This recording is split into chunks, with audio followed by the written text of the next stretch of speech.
Okay, so now we've made these beautiful queen cells, these monster queen cells. We're not going to sell any, we're going to build nukes. So we have to get them mated. We have to have somewhere to mate them.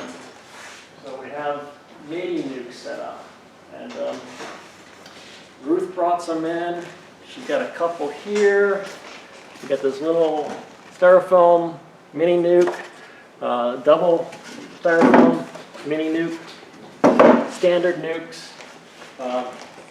I use exactly the same thing that Ruth has there. The only difference is I simply painted mine. It's not 100% necessary to paint them, but they do wear better when you paint them. The inside of this thing is two symmetric partitions. You have one side and the other side, and they leave from both sides. So these frames go up that way, these three frames go up that side. These center partitions here are feeders. So you fill these with sugar water. I just put a little screen wire in there so they kind of have a little ladder to go down. There's little queen excluders right here to keep the queen from going down here and building. So the queen can get through there. We're going to build comb down in here, and she'll go down and lay in that comb, and that's kind of a pain because now the queen's in a place where you can't access. So these are super easy, super quick to build up, believe it or not. I have a bunch of these. I'll talk more about these in a little bit, but that's my current favorite unit. How much are these? I have a slide that's going to talk in great detail on these. So we're hoping that Ruth's phone is on right now. Give me a second.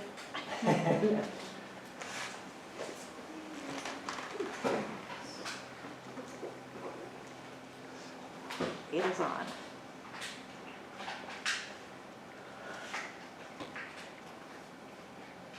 Your phone can talk to you. Yeah. I'm trying to learn that now. Too old. Oh, not too old.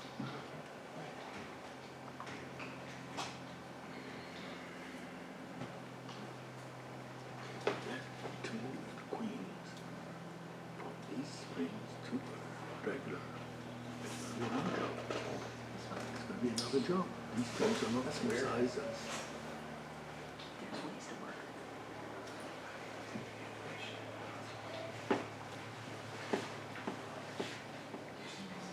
I'm more inclined to use a dry cream milk. Then you can know if you want to sell it, it's the whole unit. And if you want to move it, you can take it to another yard. Okay, this is the video, guys.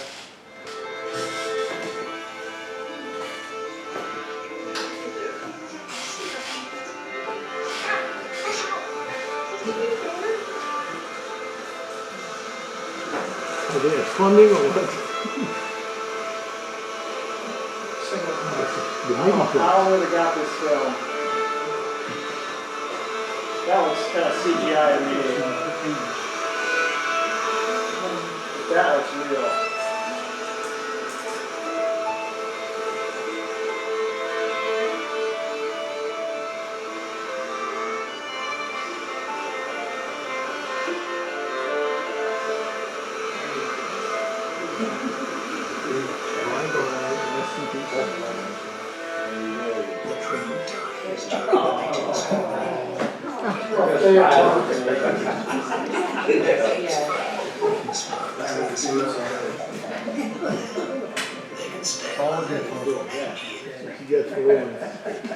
So I thought that was pretty cool. Just the fact that they got that film is amazing to me. GoPro. Is that it?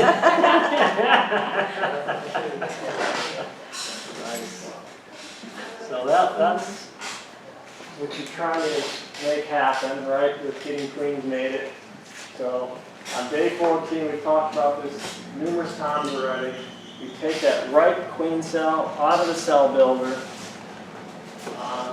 and it gets placed into a queenless nuke. I would not really wait much beyond day 14.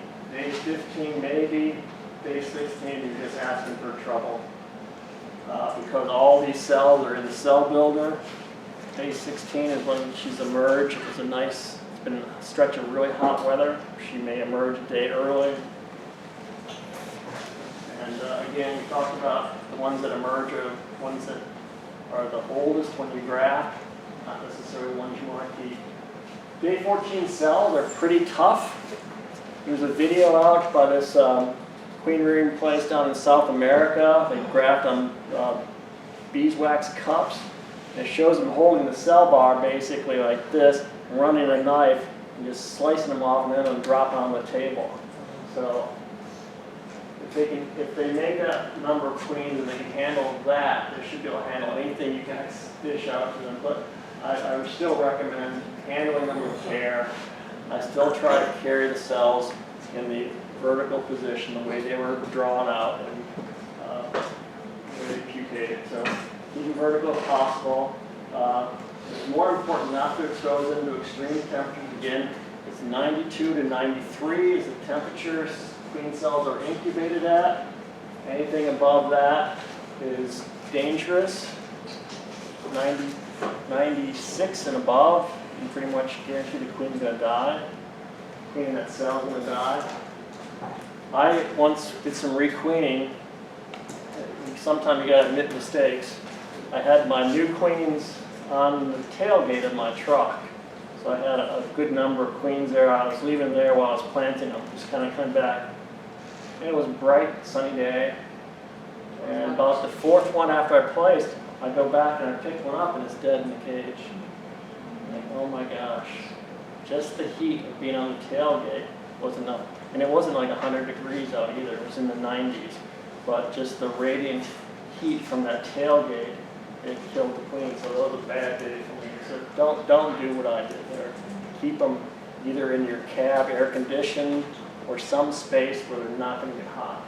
It happens fast. So cells can be used to requeen colonies or used in nukes to get them mated. So you can requeen colonies of these cells. You can place them in mating nukes. You can sell them. Again, they'd be sold on day 14. Give the buyer an opportunity to get them planted properly. Typically, you see eggs between 7 and 11 days. 10 is kind of more typical, really. It can take longer, particularly if the weather's bad. If there's a rainy or cold spell that happens to come in. 18 days, I mean, definitely can be that long. So you got to be patient. And I mentioned this earlier today. It's best to allow the new queen to lay undisturbed for 2 weeks. You can check her at day 10. You probably will see eggs. Chances are good you'll see eggs on day 10. Close it back up and don't come back for 2 weeks. Just let her do her business there. There's a development cycle of the queen. She's building up pheromones during that period of time. You want to allow that to really develop. You don't want to just yank her as soon as you see an egg. So question, you're letting her lay for 2 weeks in that smaller styrofoam? That's right, yes, Okay. absolutely. Not much room there. That's part of the management of those. We haven't really got into the management of those, but you absolutely need to have space for her to lay. You don't want to pop her in there and have all 3 frames wall-to-wall honey or something like that. That's what these things, they're great. They don't require a lot of resources, but they do require management. And they'll build out new comb amazingly quickly, and she'll lay in that, but you have to provide that for her. If she has no room, then she's not laying and she's not building up like she should for a good new queen. So that's a good point. Thanks for mentioning that. Yes, sir. How are you taking that small mini frame and then now putting it in a full frame? How do you do that? Yeah. There's brackets that you can make.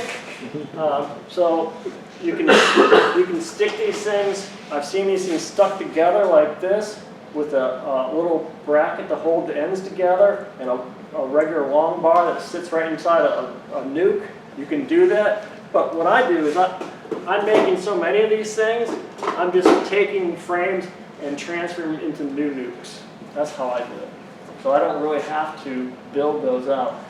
I even allow the initial bees to build out the comb from 0.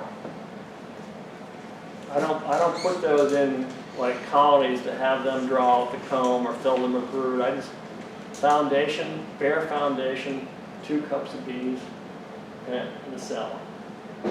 What is the, for a queen to get mated, her time frame once she is emerged from her cell?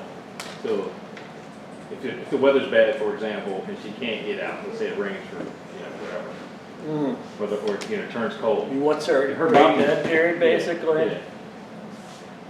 Oh, I don't remember that number. Do you remember Michael that Bush number? says about 21 days. Yeah. Okay. So if she's not mated within that 21 days, she'll never mate, is that correct? She'll be a drone layer. Yeah, okay. Maybe like that one I showed you Yeah, earlier. exactly. Right. Yeah. Okay. I think there's probably some wiggle room on that date. I always just go in there and observe, and if you Sure. still see eggs and you see only drones coming out, then you know that it failed. Absolutely. Yeah. So Yeah, in exactly. your box, are you saying you can put a cell at either end? Yes, this is a two nuke box. There's a queen in this side and a queen in that side, and they can't cross over. Okay. So this center division piece here prevents queens or any bees from going from this side to this side. Who sells those? This is Man Lake. I bought these in bulk from Canada, and they were selling the Man Lake box cheaper than Man Lake. With shipping. From Canada. From Canada, yeah, it's Dancing Bee. And this styrofoam is really high density styrofoam. It's not really that cheap, like beer cooler kind of styrofoam. This is really high density styrofoam. Speaking of beer coolers, you could make one out of a beer cooler. You could. Yeah, let me just interject that you don't need to go buy the specialized equipment. The North Carolina program likes to see people use 5-frame mediums for their queen rearing, mating, just because as a backyard beekeeper, you should have that sort of stuff. So you don't necessarily need to invest in something like this. I first started out with the really tiny mini mating nukes, and I'd never do them again. I bought the double medium. I do like that one, but again, you've got the issue with the frames. Most of mine are mated in 5-frame mediums, because then I can sell that whole nuke if I want to.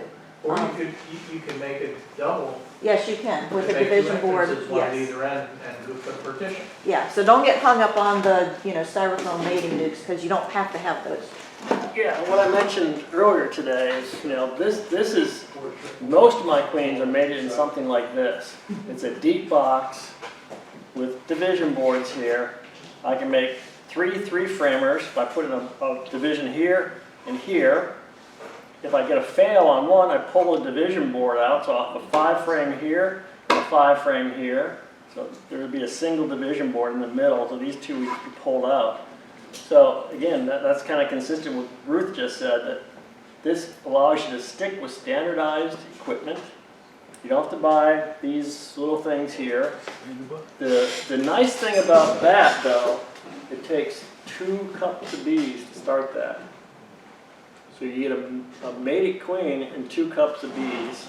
On each side or? On each side, 2 cups on each side. Okay. So then you can take the queen from there and put her in a nuke. That's an option too. And then you'll have that ongoing to make more queens. So I'm not trying to be argumentative with what you said. I'm saying that there's Lots of options. multiple ways to go through this. And the bulk of my queens get mated in this. I have a good number of those because I've played with them and I like them. But yeah. But you've got two bare foundation in there. When I start, And then 2 cups of bees on each side. that's how I start, yeah. So Yeah. this gets started when I put a frame in. This one is just foundation. That's how it looks when it goes in there. Standard hook and wire foundation, beeswax. They work best with beeswax. And so I give them 3. I plant the cell between this frame and that frame. It just hangs from the top. Jay-Z Beezy fit underneath the lid that squeezes down on top of this. That's what I do. So you just hang this whole, you just pop this whole thing. Yeah, I'll demonstrate it. Give you a cell. So basically, I just take the queen cell, it's now a big monster queen cell hanging off this thing. It fits just like that. Okay. Okay. That's how it fits. You cover one side so that the queens don't jump onto one another and kill one another? I don't use covers. I've never seen a queen traverse from this side to this side. Because I heard that that can happen. Lots of stuff can happen. Huh? Lots of stuff Oh, can yeah, happen. anything can happen. I mean, They don't but, read books. Yeah, I haven't seen it happen yet. But it comes with a covering. Yes. I mean, you're not leaving it open today. No, the lid, and now we're talking more about this. So what I try to do is I try to mix up colors here. I didn't bring the ones my son painted, but he put all sorts of different designs with different colors. I stick with blue and yellow because there's a beekeeper in Manitoba that said he has highest percentage matings in blue and yellow. If anything, any blue or any yellow, or a mix of blue and yellow, he seems to get better matings. I trust this guy, Ian Stepler from Stepler Farms. He makes He's great excellent. queens. Fantastic video on YouTube. Yeah, fantastic videos. Really, really knowledgeable guy. He's a big Commercial truck with that, beekeeper. lift that thing. He's all in on this, so when he says something, I appreciate it and try to follow it. So he recommended the color scheme for this, and he also recommended the type of paint for these. So they will get kind of musty and moldy if you don't paint them, and I try to paint all my mini nukes. And you leave it in there for 2 weeks Or longer. or longer. I'm overwintering queens in these things this year. Yeah. Is that enough food for them? Oh, I'm staying on top of them. Because what really stinks, from my perspective, is to go into a colony in March and find out that they lost their queen over winter. So they have no option at that early March, first part of March when this nice queen's gone. So you just lost that colony. But now I'm trying to keep some queens around. I can immediately pop a queen in there and get it right. So that's my thought there. So we talked about this. When you go back in 10 days to inspect after you plant your cell, you don't necessarily need to find the queen. You're kind of looking for eggs, but before you look for eggs, you remove the cell and you inspect the cell. And what you're hoping to find is that the cell was opened at the bottom. So that's proper emergence for a queen. She'll basically slice a little trap door here, and the worker bees will help her emerge out of there. But that is what you're expecting to see. Who cuts that? She will initiate cutting that from inside. And Okay. as soon as we get a little space, the nurse bees will come and they'll start feeding her before she's actually emerged. So it's another example of proper emergence. So she made it out of that one. This is what you don't want to find. So this is when a queen emerged in, for example, a cell builder. You grafted too old, for example, and they came out a day early, and they destroyed everything else. So they'll typically chew through the side of a cell, and the queen will sting the developing rival in there, and that will be dead, that will be dead, and all other your queens will be dead, and there'll be one left. So that's why you need to make sure on day 14 you pull your queens. All your hard work is just gone. So now we're going to talk about mating nukes. We've kind of already handled a lot of that. So lots of design choices. There's a 4-compartment, 2 frames each that Brushy Mountain used to sell. I had a bunch of those. I loved and hated those things. I liked them from the perspective that they only required 2 frames. I hated them from the perspective that they had little tiny division boards that once the bees glued those in, oh my God, it was impossible to get those division boards out. So that part I really hated about them. The 3-frame thing that I'm using is the same concept, but there's more space. They're not as tight. Mini nukes, we just talked about those. What Ruth advocated is the 5-frame nuke, a great choice for a backyard beekeeper. It gives you lots of options, more robust colony. You want If you rear queens later in the year, you want big populations in a little nuke, because we'll start to see some robbing, and that's one of the dangers you gotta prevent against, these colonies getting robbed out. That's why I talked about the divided 10-frame box, that's the thing I showed you here. For a 3-frame compartment, so what I'm talking about now is when I go to populate deep boxes with 3, 3, 3. Okay, so I put 2 frames of mixed brood plus a frame of honey and pollen. That's how I populate each one of these compartments. The brood is helpful because it keeps bees from absconding and how brood always locks bees down to some degree. Nukes are generally made up 1 to 24 hours ahead of placing the cell.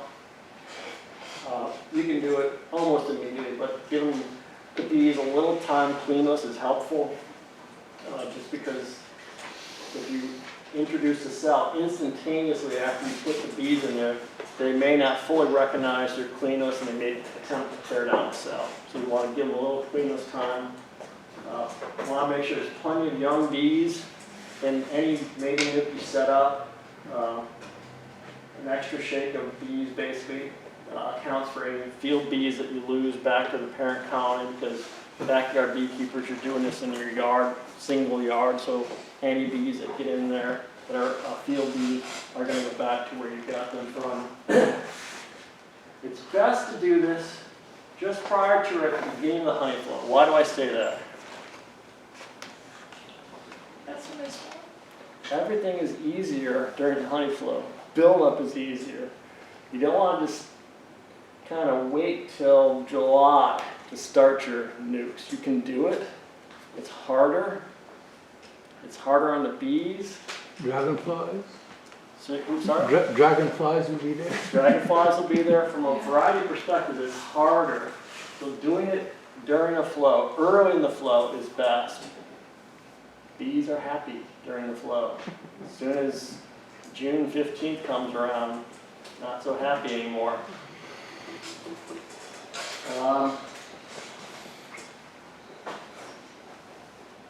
Yeah, so if you do it after the flow, robbing is a big deal.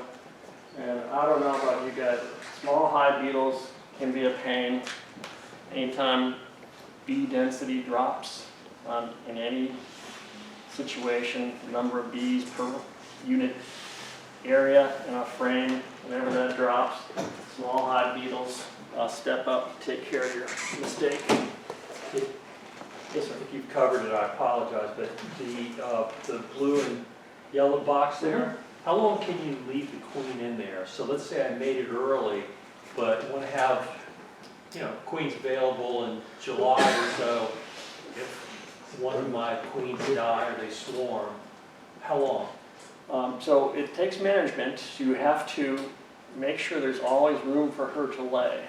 That's one of the downsides to this small compartment like this, because once this thing starts rolling and you get a couple brood cycles through here, you're going to have a lot of bees in these 2 little compartments here. So you're going to have to constantly be throttling bees out of here to give the queen space. If you don't give them space, they're going to swarm on you. They're going to make you pay for it, just like it was, Okay. early April, and they're a full colony. They'll swarm out of this as well as they swarm on a full colony.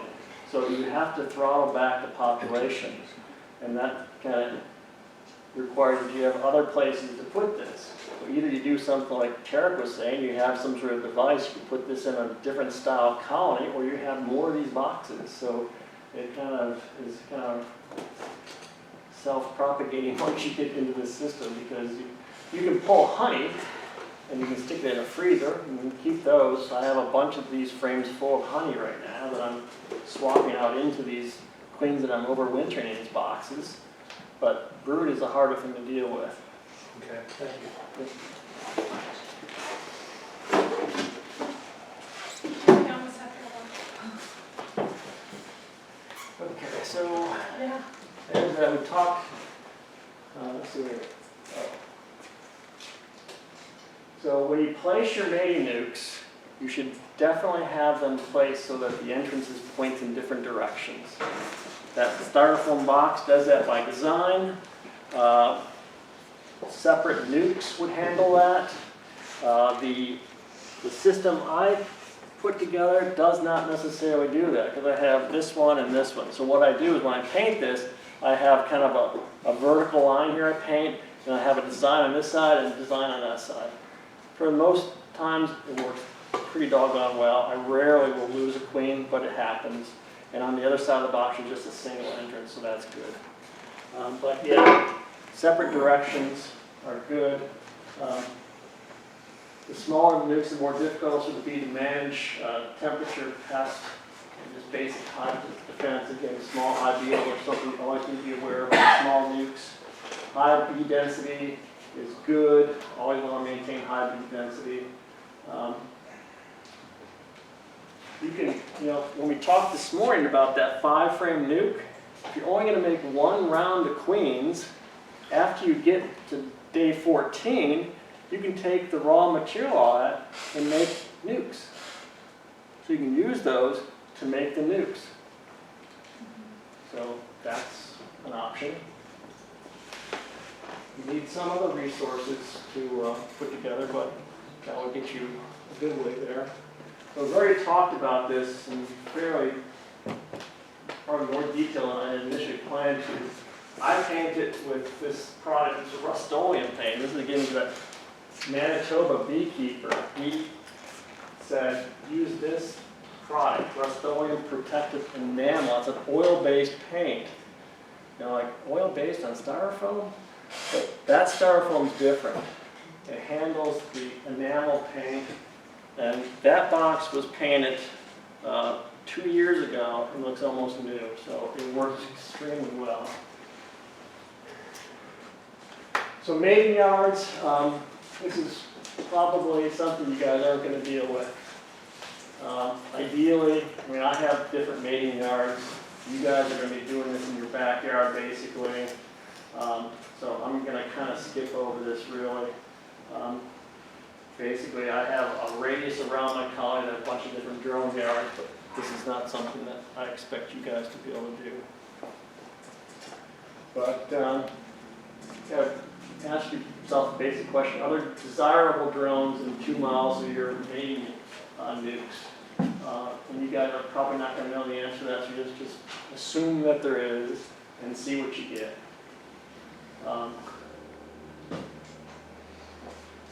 Again, this is kind of a slide geared towards people with more resources, but providing a quality drone source is important, but you may not have that ability within a backyard setting. Someone with more colonies, more space, will honestly be making more queens. You'll have to put a lot more effort into the other side of the equation, which is the drone source. So how do you get this? Well, there's places up in Canada that have remote islands where they flood the island with drones and they flood the island with different queens, and they can only mate in the region around the island. So that's pretty cool. They do that. You can spend $4 grand on high equipment where you can achieve super high drone saturation. So, Sean, I've had the unique ability to map almost all of the beekeeper locations in the Hampton Roads area. And I will tell you, unless you live out in like rural Suffolk or rural Smithfield or up on the Eastern Shore, there is a beekeeper within 2 miles of you. yes. There are so many beekeepers. There's over 1,200 beekeepers in the Hampton Roads area. There are so many that the density of drones is almost, it's completely uncontrollable. So then that takes this bullet to a different level. How do you provide a quality drone source to all these neighbors? Give them free queens. That's right. Yep. Give them free queens. So if you know your bees are going to be out there mating with nearby drones, if you can control that kind of in a roundabout way, do so. In fact, in Chesapeake, on Cedar Road alone, there are 12 beekeepers within 2 miles of each other. Yeah. Good point. Thanks for bringing that up. I bought a loop from a guy, see, I'm a doctor. So, I put a lot of effort into making drones, and that's probably why there's more slides than there should be for a backyard group. but I tried to impress upon you this morning that drones are equally as important as the queen. If you don't have both quality pieces, you're not going to have a super quality product. So we're not going to be rearing more than 30 queens here, so we're not going to worry about external drone sources. You'll be fine with local populations. But if you do want to make selections, if you want to give away free queens, try to give away queens with a different queen mother than the one you're trying to mate with. You want to get as much diversity out there as possible. You want to induce these drone mothers to actually rear drones. And the easiest way, I think I mentioned that this morning, is just give them a blank frame. Just, that boundary between the pollen and the brood, just stick that frame in there between brood and pollen, and the outer edge of the box is here. They'll draw this out with brood, drone brood so fast it will amaze you. And that's how I do it. Give a lot of those frames out every year to my best colonies that I'm not breeding from. That's how I get drone saturation. And that's empty with no foundation, right? That's with nothing. That basic wooden frame, nothing more in that. And it has to be, from what I found, to get maximum drone, is on that boundary right between the brood and the pollen. If you put it right, you can put it on the outer edge, and they'll look at it and they'll think, okay, if we have to, we'll go that far out. But if you get it right on the edge of that brood cluster, that's where they like to rear brood. So they're going to have access to pollen. Drones take a lot of resources to make, a lot of resources. So having good access to the pollen is almost like you're rearing a queen. You want to have that pollen frame right next to the queen being developed. In this case, the drone's being developed. So it makes sense to put them there. So sometimes if we put a medium frame in a deep box, they'll draw the bottom half. Absolutely, absolutely. And there's some beekeepers online. There's one very popular woman out in Washington State where she basically puts a section of foundation in here and allows the bees to make drones in the other parts of it. So you just have a little piece that's foundation and let the bees make drone in the rest of Some it. people take a deep frame and put a medium foundation in it. Yep, there's lots of ways to get Or there. you can buy the drone foundation from the. Yeah, I hate that plastic stuff though. No, they actually have the wax. When they have the wax, they'll fit in one of these frames. Yes, in a deep only. They don't have it available for Okay, people. yeah, I hate those plastic drone frames. Yeah, no, not plastic drone frame. This is Okay. actually deep wax drone foundation. Okay, good, good. So this is kind of, how are we doing on time? You need to, Close, yeah, all right, let's just wrap it. I'm gonna skip that, drone congregation areas. Instrumental insemination, that's one technique. This is kind of an advertisement for me. If you have special stock and you want to propagate it, you want to get together and do certain crosses, talk, we can do that. That's how you do it. So